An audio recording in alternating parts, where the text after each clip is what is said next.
আসসালামু আলাইকুম। আমার নাম সিনহাতুল আক্তার দিয়া। আমি একটি কবিতা আবৃত্তি করব।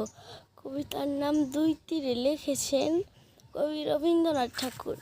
আমি ভালোবাসি আমার নদীর বালুচর, শরৎকালে যে নির্জনে চকাচকির ঘর, যেথায় ফুটে কাশ তটের চারিপাশ, শীতের দিনে বিদেশি সব হাঁসের বসবাস,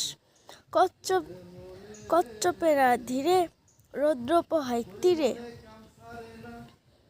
দু একখানি জেলের ঢিঙ্গি সন্ধ্যাবেলায় ভিড়ে।